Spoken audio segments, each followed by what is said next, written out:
These are gonna be good. I am excited. I am happy that we did our best of, but this is the one that I want. I want. You like being a hater? I don't like being a hater. I just it fuels me. It really like hits different nerve endings for me, and I'm just like Okay, you bring this one in? Yeah, I'm gonna get it in. Ready? Yep. Okay. I think you're stupid, and I think it's the best book I've ever read. I'm gonna hate you if you actually believe that. Welcome back, everyone. We're Loud Library. I am Dantes. Hi, I'm Jacob. And today we're gonna bring you a very special top 5 list, and it's the top 5 worst books that we've read this year. This does not, I mean, I wouldn't imagine that you would reread a book that you hated. No. So, but just to put it off there, it's not any rereads in here. This is just our top 5 worst books that we've read this year. And I had to recently change up my list because there was one that I snuck in, and we're filming this. Finished. Yeah, we just finished, and we're filming this a little bit out of turn, a little early. But I'm glad that I was able to finish this one and include it on this list because it is. Yeah, we probably should have said in the best ones too, in the best book video too. But we are filming this a little early, so we're not actually done with the year yet. Happy New Year! But we just kind of we felt with what we had coming up, we didn't have anything that was going to overtake the best or worst. Yeah. We might have been wrong because you had a worst slip in there. I got it in. I got it in. But I will say, as a disclaimer, if you guys love these books, like, no, you have bad taste. I don't care what he's gonna say right now. Whatever nice thing he's gonna say, you have bad taste. I'm just saying these are subjective opinions. You are all entitled to your own, but these are what we felt were the worst things that we read this year. Yes. Okay. So let's go with. We're gonna have a few honorable mentions. Well, I know you're going to have honorable mentions. Yes. I didn't include honorable mentions on this list because I felt weird about including honorable mentions on a worst of list. There's some in here that I'm just like, and there's one I want to get in there because of the joke. All right, go ahead. All right, so my fourth honorable mention. Yeah, you want to do your joke mention first? Yeah, Assassin's Quest by Robin Hobb. Yeah, it is the third book. Fuck you! It is the third book, and it's right here. This piece of shit. This piece of shit. These beautiful editions of one of the greatest fantasy epics ever written. It is the third book of the Farseer trilogy, which is the first trilogy of the Realm of the Elderlings series. It is, oh my god, I can't tell you. Sorry, okay, hang on. We're haters this video, I'll get into character, right? Okay, yeah. More like Farseer trilogy, more like Fart Sniffer trilogy. You're horrible. Please don't ever do that again. So I'm not going to say too much about it, but it's the third book. It follows a young bastard child named Fitzchivalry, that he is a bastard son of a prince that then died, and he gets brought into his kingdom, like the palace. Yeah. And it's him. It's kind of like a coming of age story, and him then being inserted into this kind of plot that's going on with. I mean, there's disasters happening throughout the kingdom because there's raiders coming in, and then it's also like maneuvering, a political maneuvering that's happening within the family. All in all, the reason why I didn't like this book is mostly the first half of the book. The first 5% of the book was amazing. The first half of the book, after that, the 45% after that, felt like an episode of Scooby-Doo or Pokemon, where it's just kind of like, this happens, then this happens, then this happens, and then rinse and repeat. It just felt, the plotting and the pacing was really bad. Then it would get good again, and then the ending was just like, it felt like she didn't know how to end this series. And I didn't enjoy it. I still think her writing is very good, and I like it a lot. And her character work is some of the best in fantasy or in just everywhere you could imagine. But this book specifically was just bad. You're dumb. My next one that I have on my list, and this is a book that we both read this year, it is Adulthood Rights by Octavia E. Butler. It is the second book of the Xenogenesis series. It is somewhere here. Also known as Lilith's Brood series. Yeah. It was the first book I had a rough time. Octavia Butler, I've mentioned before that her writing, she knows how to evoke emotion in her readers and her writing is not like super pretentious or like overly verbose, but she writes in a specific style that really kind of like draws me and it really like elicits reaction from me. And the second book was really weird. I mean, they're all really weird. The first book was really weird too, but the second book, I just didn't connect with the characters, and I didn't enjoy it as much as the first book, which the first book I was also kind of like mid on. Yeah, I agree. I was also pretty mid on the first book, and then I didn't like the second book. I didn't include this on my list, but it's not really a book that I hated, but it was a book that I didn't really like. And it has a really weird theme in it about like I don't really know how to put this. The book kind of seems to be of the opinion. I don't know if this was Octavia Butler's opinion, but the book seems to be like the only valuable thing you can do with your life is have a child and bring a new person into the world, and it felt really weird.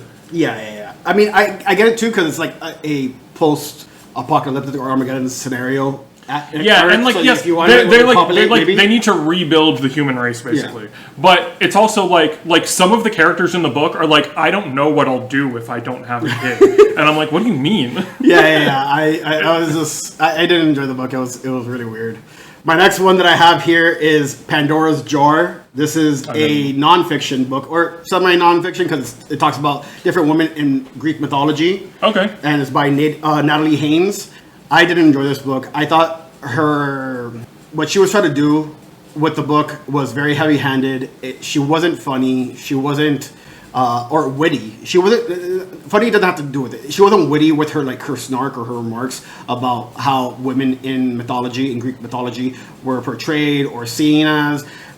Unlike Emma Southern, who I love, and she does Roman history, and she's making critiques and commentaries on how women were viewed in most of Roman historical literature or narratives, and she does it in such a much better way. But this one, Pandora's Jar, it talks about different Greek women or Greek mythology women, and then it brings in modern references or modern interpretations of these women, and that it was very heavy-handed. I didn't like the structure because it would be like this much of the actual myth, and then it would be this entire thing of modern interpretations of the myth, and then another good chunk of just criticisms of how these women were portrayed or viewed in these myths and retellings. It was just bad. I didn't like that. And then my last honorable mention is Chapter House Dune by Frank Herbert. It is the 6th book of the Dune series. Bad book. It was just, I did not enjoy it. The last 2 books I didn't enjoy. Is this by Frank Herbert still? Yeah, I'm not reading Brian Herbert, or I'm not planning to read Brian Herbert. Nick is gonna fight with you on that. You're not editing my videos, so bye.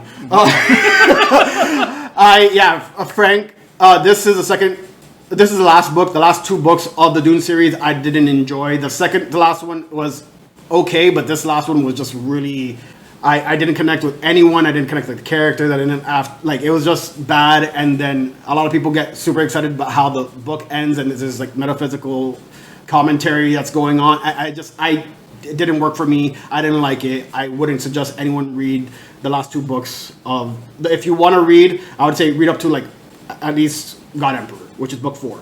But yeah, that's my. I didn't know you read those this year. Yeah, so, I read the first 3, I think, last year, or at least the last. I definitely read Children of Dune last year, and then the last 3 I read this year. Cool. So those are my honorable mentions. Now we're getting into the list, the big list. Yeah. Our top 5 worst books of the years, and we're starting from number 5, which is our 5th least hated or least liked book, the best to the worst. Yeah. No, number 1 will be what we thought was the worst. The worst. Okay. So I can go first since you just did the honorable mentions. Please. My number 5 is Morning Glory Milking Farm by C.M. Nascasta. Wrong. It is a bad book, but it's so This book was bad, and I will say, it was better than I thought it was going to be. That doesn't make it a good book. No, it's not a good book, but it's better than I thought it was going to be. It's a very, very bad book. The book follows a young woman who, fresh out of college, in this fantastical world. In this fantastical world, fresh out of college, doesn't want to work an entry-level job. Yeah. She lives by herself in a big apartment that she can't afford, so she's like, I need money.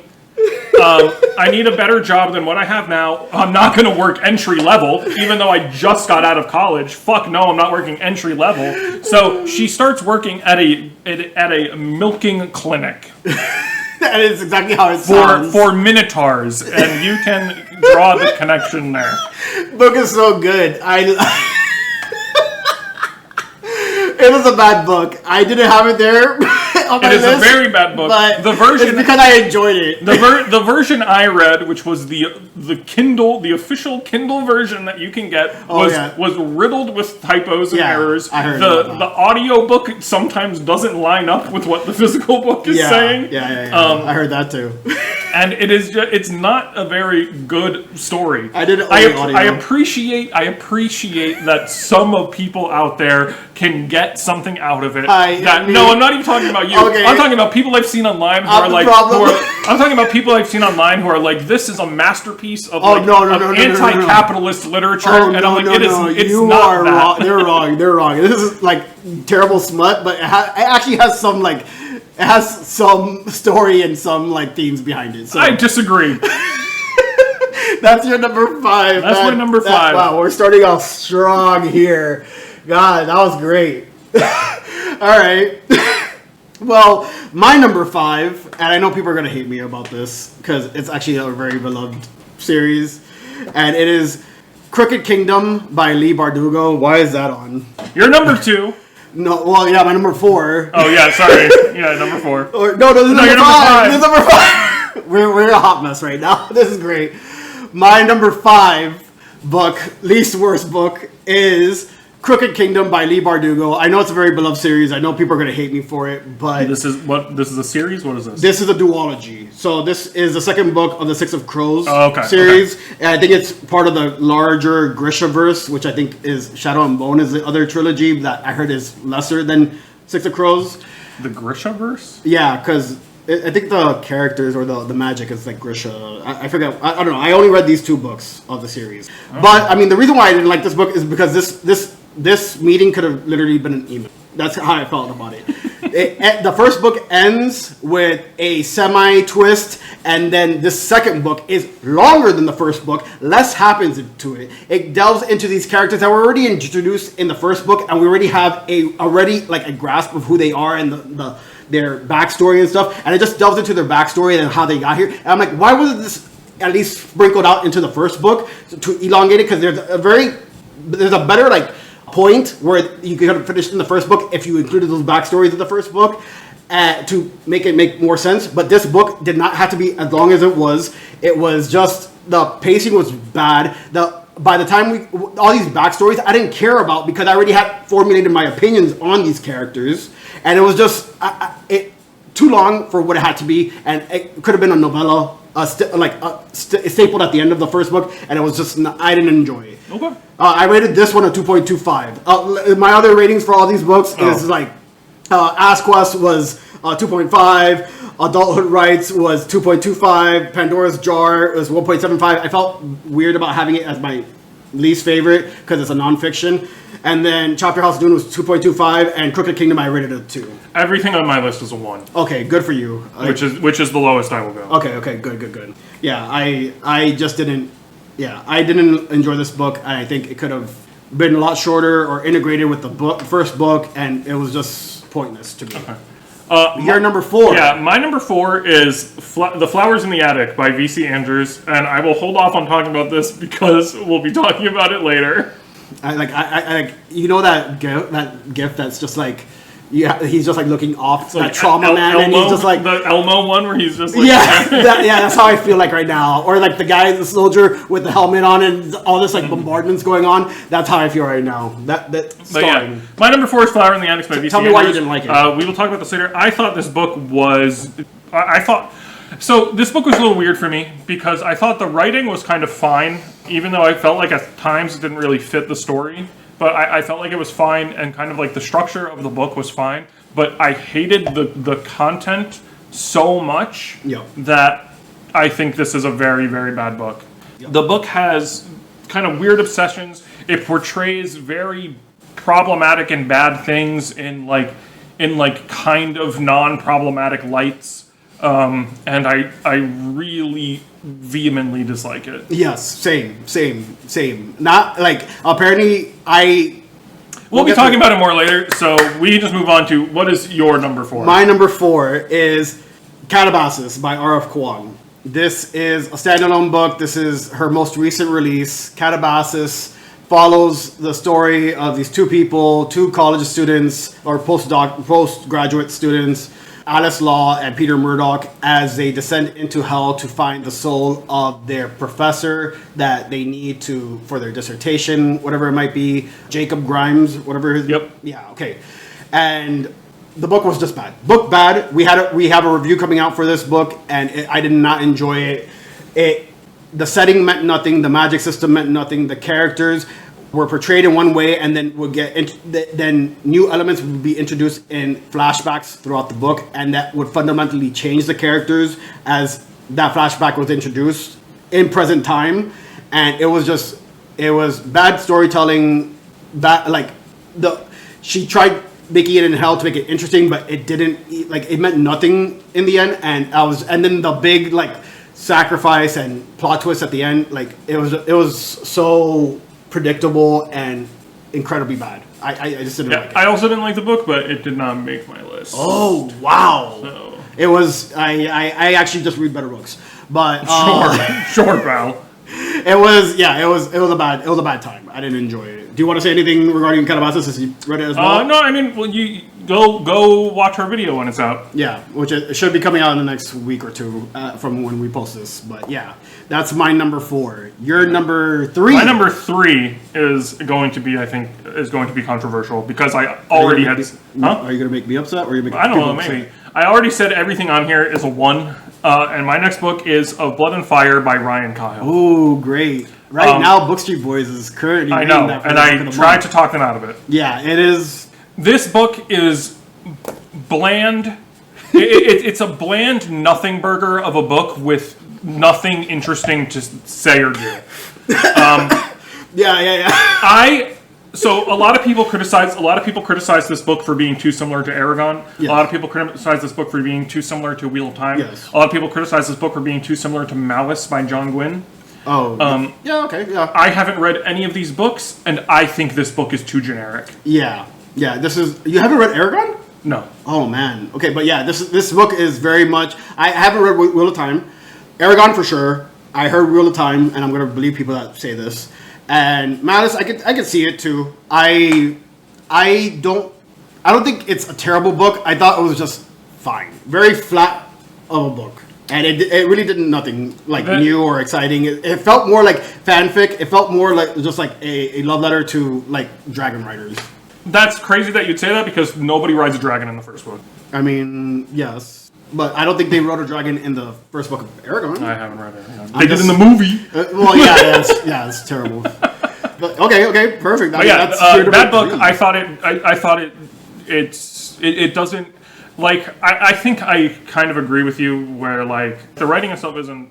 Well, I actually didn't really dislike the writing, but it's not the worst writing I've ever seen. Yeah, I think it was fine. But better than Flowers in the Attic. It's the book just is so lacking in anything to makes it interesting to me. Yeah, that I'm this, real tension. I didn't care a single moment reading this book. I can see that. And I'm glad that we were able to meet Ryan Cahill and tell him nothing about. That's true. And I will say, I told him I didn't like the book, and he was super chill about it. Yeah. And he was actually very nice about it. And I was like, I think my question was, I was like, do why? I was no. I think I had said is there anything you would say to people like me who would you want them to continue? And he was very chill, and he was like no, if it wasn't for you, it wasn't for you. And I think that's super cool. Yeah. And he was a super cool guy. But yeah, did not like the book. I will take over for that question and actually give you reasons why you should continue. Me not liking the book is kind of related to what we just said. Yeah. No indication on any of these books. No indication on the author as a person. Yeah. We just didn't like these. Except for one person. One person. I will say one fucking person for sure. I don't have a problem. I actually love again Hobb and a lot of these people. Octavia Butler is actually one of my favorites too. There's a lot of people here that I really like, and again Frank Herbert I enjoyed too. But okay. Well, regarding The Bond of the Broken, which is the series where Blood and Fire is from. I will say, first book, very generic, very bland. It's very meh. I think I gave it a 3 or maybe just slightly lower than a 3 because it was just, I've seen this before and it really did nothing new. But Later on, I feel like in the second book, it does become more of its own thing, and the characters do get a little bit better, and the story does get a little bit better. Book 3, a lot of people have it as one of their favorites. It's not one of my favorites because I still don't get wowed by it as much, but I did enjoy that one the best. I am currently going to be, I'm by the time this video comes out, I should be on book 4, which is of Empires in Dust. That's true. And catching up with the series before the next book or the next novella comes out. But yeah, I think it's fine. If you enjoyed it at all, at any point, then I would say you could continue on and find more from the later book. If you didn't, then yeah, don't. Yeah, I don't care. That was your... I will say I read the prequel thing after. Uh-huh. I know people say like it's a toss up on if you should read it before or after. Read it before. I read it after. I thought it was a little better. Yeah, but it still wasn't. I mean, it still wasn't very good. I liked it more. It was like actually, I was more interested in what was going on. But yeah, sorry, I will stop dunking on the nice Irishman. So what is your number 3? He is Irish, right? I think so. I think he's also living like in Australia now, right? I don't know. What it is. I hope he's Irish. He's if not, I just said probably something very offensive. He's a unit. He's a unit of a man. My number 3 is, it might upset you, The Age of Scorpius by Audra Winters, or at the time it was Audra Winters. I think it's now Milo Winters. It is book 1 of The World of Guardian. It is a book that came out this year that I hope it's on your list. I won't say... Having it at number 3 is insane. I will say, yeah, the book is bad. The book is bad. It reads like a rough draft. The reason why we both read it is because it was garnering so much attention online in Book Talk and BookTube spaces as a terrible book and kind of like a... What's the word I'm looking... Like, not publicity. The reason why we both read this book is because on Book Talk and BookTube spaces, the book garnered a lot of attention because of how poorly edited and badly written it is. This Audra Winters, now Milo Winters, I'm going to be referring to him as Milo Winters because that's how he is I think it's Milo Winter. Okay, I'm sorry. Winter. Which is very funny because Milo Winters is like a famous fantasy artist. Oh, really? I think it's very funny that that's the name that they chose. Well, good for them. Yeah, I'm going to be referring to him as that right now. He has been working on this story since he was 12. He's been writing on it. I think at one point he was trying to get a traditionally published, go the traditionally published route, got dropped by the publishers because it seems like we now know the reason why. Well, and then I will say, this is a lot of conjecture. We don't really know why. There's plenty of stuff out there. Yeah. The reason why I don't like this, just go out there, find whatever, just type up Audra Winters or Age of Scorpius and you'll see why. But people have done great, very detailed videos on it. Yes. I would recommend Meredith Navako's videos on it. Are very detailed and very good.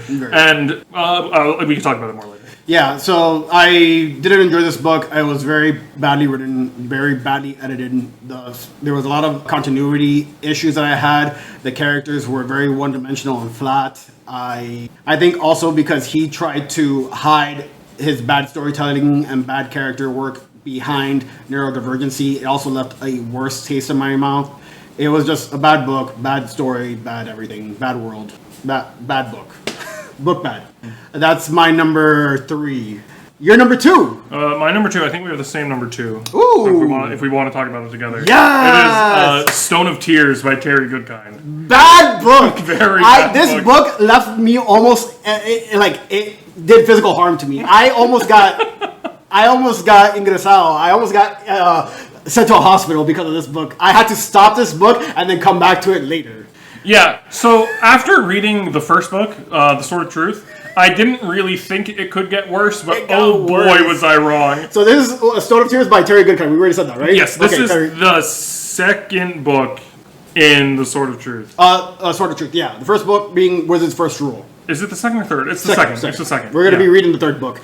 So this is a book. This is a series that was brought to our attention by a friend of ours, Murdy, and she really loves the series, and we know how bad it is, and we decided it was going to be a joke. I think she loves the series like somebody ironically, like somebody loves watching like natural disasters. is how I would put it. Like I don't think she loves the series like. No, I think she finds it fine mostly. Oh, okay. Maybe I'm wrong. But yeah, I think there's an element of that too, because like it's bad times. I will say I want to keep reading the series because I've heard it gets There's way, nipple magic in later half. It gets way crazier. I heard and too. I'm like, do I want to slog through what it currently is just so I can get to like the Bill and Hillary Clinton like slander? Oh my god, there's that in there, man. I really want to go. I'm gonna say that this book I have to read one book of the series at a time like. Every year, I don't think I could go more than one year because we did the first book in late last year, and then we did the second book early in February. Or something. And it really it hurt my soul. I really like had to take a break from like life and just recover from this book. How do you describe this book? So I would say the main character Richard is like the chosen one of all chosen ones. Yeah. And he is like the perfect. The perfect guy, can do no wrong, even when he very obviously does stuff wrong. But in this book, he gets brought to like a weird slave school, like sex slave school. There's a lot of like sexual undertones, tensions throughout the first book, and then this one too. And it's just like weird sex thing that good kind is just bad person. But yeah, continue. Sorry. Yeah, and fuck, what happened in this book? I don't remember. I tried really erasing it. The worst thing that I remember about this book is there's a time where the main female protagonist has to ride through the enemy camp naked to distract everyone. Yeah. And so they could do an ambush / like snatch and grab. It was really bad. And there's a lot of like, it's very problematic with how it represents indigenous people. It's problematic in a bunch of different fucking ways. Yes. It's a bad book. Terry Goodkind's a bad person for having written these books, and he's a bad person in real life. He's just a piece of shit. But yeah, it was just really bad book. I forgot to give my rating for a piece of shit. Catabasis. Catabasis is 1.75. Yeah, I mean, yeah, he still lives on in my heart. Age of Scorpius for me was a 0.25, and Stone of Tears is also 0.25. You rated it a 1, right? Yeah. So, yeah, I can't really talk more about this book because it might be detrimental to my health, but anything else you want to say about this? No, I'm trying so hard to remember what happened. But we read it. We read it like a year ago, basically, and it's hard to come up with it. I mean, a lot of it is a repeat of the first book, where a lot of it is a repeat of the first book. The big bad for the first book is back in the second book, and it's just it's stupid. It's stupid, and the characters again like didn't really grow. Richard's always fucking perfect, even though he's an idiot. The female protagonist is also an idiot and just like so dainty and also powerful. It was just bad. It was bad. I hated the character interaction, the character work. The world is stupid. The plot was stupid. It was bad. Yep.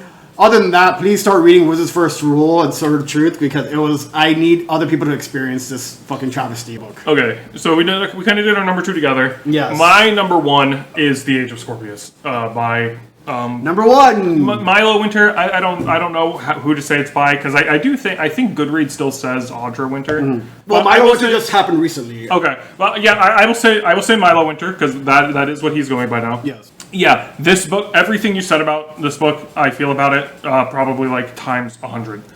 I read this whole book. I really don't like it. It needed so much more work. It was not ready to come out. And I think and the fact that they keep on focusing on other aspects of the books instead of the writing some of the behavior I've seen since this book has come out makes me dislike it more. Yes, specifically from think if I were to give Milo one piece of advice, I think it would just be to move on. Yes. I know that he really wants this book to be. I know that he really wants this book to be successful. He wants this world to be successful. I get that. But I would say, okay, first book wasn't good. We'll do better next time and write something else. Yeah. It's a bad book, and yeah, I'm so happy that it's your number 1. Now this is where I'm gonna get. I just recently read this book, and I did too. and I still have very raw emotions. And my number one worst book of the year is Flowers in the Attic by V.C. Andrews. It is the first book of the Dual Gang. I don't even know what the fucking series is called. Dollinger. Yeah. Because every time I see it, I want to say doppelganger, and I was like, what does this have to do with that? Yeah. But it's not. It's like Dollinger or something. Dollinger. Whatever you said about the way that I said about Agent Scorpius, and it's 100 times for you, it is like possibly even more. I didn't say a lot because I knew you were going to want to talk about this. Oh my god. This book, it makes me angry. Like, I want to check my heart rate while we're filming this afterwards, because I am just like, I hated this book to a point where I think it should be a banned book. I'm being facetious here, but like it is such a terrible book, and the fact that it was at one point, it's a book that came out in the 70s, set in the 50s. At one point, it was marketed as a YA book. I heard a book that you could find, that's insane. And a book that you could find at grocery stores. It is boggling to the fucking mind because of the theme, the very, very, very problematic themes and like writing surrounding these themes. It was just it. You were talking about like how the writing for the most part was just fine, except for a couple moments. One of the moments that really took me out, and it was right in the very beginning. There's two things right in the near the beginning that really took me out. Was when it follows. Did you tell what I'm going to say? I didn't. I said very little about it. So it follows a family of a mother and 4 children, an older son, the second oldest daughter, and then twins, boy and girl. The mom is recently widowed due to an accident that happened. She writes to her estranged rich family and to try to find a place to live and all that stuff. They go move in with the parents for reasons I will not say right now, because I will be getting to a little bit of spoilers after. But the reason why they move into this house, the kids cannot be seen or known by the father, and they have to essentially live in the attic, and that's the premise of the story. So in the very beginning of the book, where when the cops come over to tell the mom that her husband's dead, they don't even say, "Sorry, ma'am, your husband died in a car accident." No, they go, "There was a drunk driver that was driving on the opposite side of the road that almost was getting into a head-on collision with your husband, but he swerved out of the way and then was all right until he clipped a bump," or like what it was. It felt like a comedy sketch, and the tone was not there. But the car flipped 6 times. Yeah, he was all right, and then he was still all right. But then the car set on fire and exploded. Yes, it felt like a bad like a very bad like farcical comedy sketch where it was just like so hyper. It was just so hilariously weird and just like nonsensical, and that's how near the beginning of the story is. And I wouldn't say that that's something that the rest of the tone from before that and after that is not that. So I don't even know why it was told in that fashion. And then again, another thing that took me out of the story near the beginning, and it's throughout the story, and that's the only time that kind of like weird comedy sketch thing happens. This is near the beginning, and then throughout the series, the kids felt like kids, but the 2 older kids. Yeah, the 2 older kids are like teenagers. And they're 12 and 15, and the younger kids are like 3.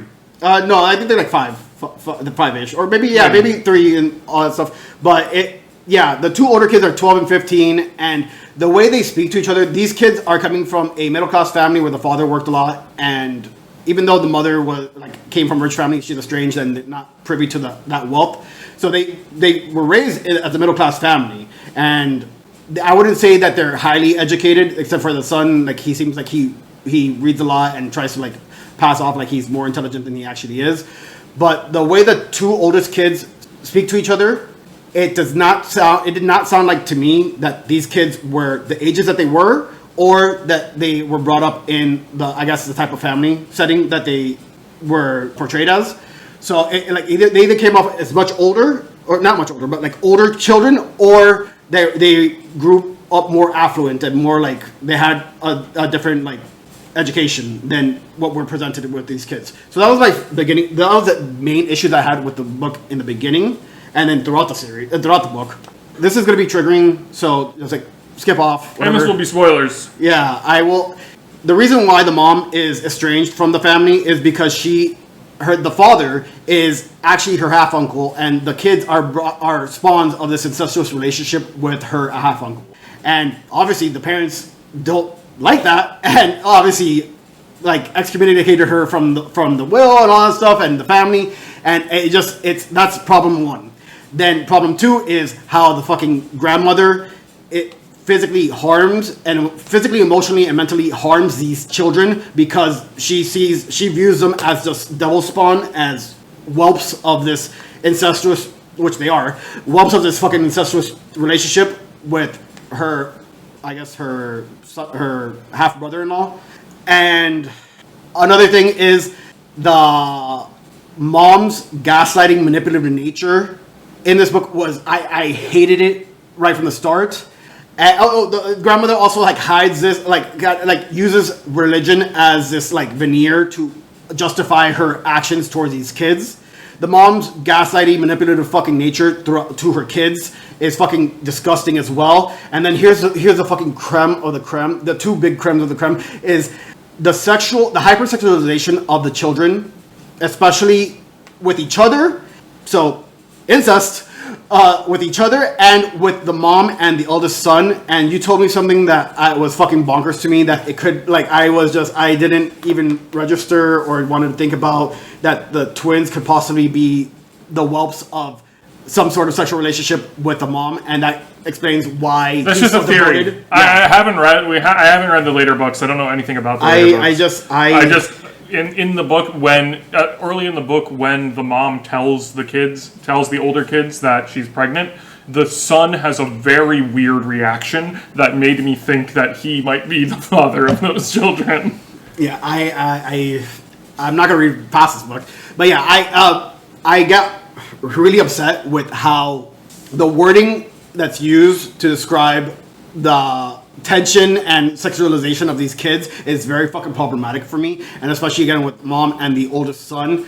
And then obviously the incest, it's very romantic words that would be used in a smut novel or it's also love story, and this is like what it's dealing with kids. And so if you're putting sorry, I'm gonna keep on just because if you're putting forth a horrifying tale to like, you would use different wording. You would use like penis, or you would use like you use very dry, sterile wording to describe certain things, especially with children. But no, V.C. Andrews uses like romantic gestures and words and like caresses to describe the actions that are being taken in this fucking book, and it's fucking disgusting. And I'm just like I'm. It's also, on another level, it's not just that the relationship between the brother and sister is incestuous. The brother forces himself. Oh yeah. Her. He rapes his fucking sister. Yeah. And I the fact that it's number 4, like, it makes me upset on your list. I really hate this fucking book. I think the content is bad. No, yeah, horrifying. I think as a book, maybe I could get. I'm being. Yeah, I hated this book. It really like it. The only reason why I read it is for a book club, and the only reason why I finished it is because it was short-ish, and I was able to knock it out in 2 days. And I was just like, I hated this book to my very fucking core, and I highly recommend that you do not read this. Unlike the Sword of Truth series. And Age of Scorpius, if you want to just see the fucking car wreck and the car crash, go read those. But this one, I highly recommend that you do not read. It was, if I could give it a negative score, I would give it a fucking negative score. It was traumatizing, and like I hated it. Well, thanks for watching, everybody. That's our top 5 worst books that we read this year. Let us know what the worst book that you read this year is. Or let us know if you really like any of the books we talked about. I hope and not. Tell us and let us know like what you think is so good about it, and try to change our minds. Well, yeah, I know that people are going to talk to me about fucking Crooked Kingdom and Calabasas. But yeah. Nobody should talk about Calabasas. Yeah, it was a bad book. Calabasas was a bad book. Let us know whose list you enjoyed more. Let us know what your worst book is. Let us know if you think that, like he said, anything that you thought that shouldn't have been in our list. And yeah, like, comment, subscribe. Happy New Year's, guys. Happy holidays. Yeah, happy holidays. Yeah. I hope you have a great New Year's. I hope you get really fucked up and drunk. I need to get drunk after this. I need to get so like really. Bye, everybody. Thanks for watching. Bye. Peace.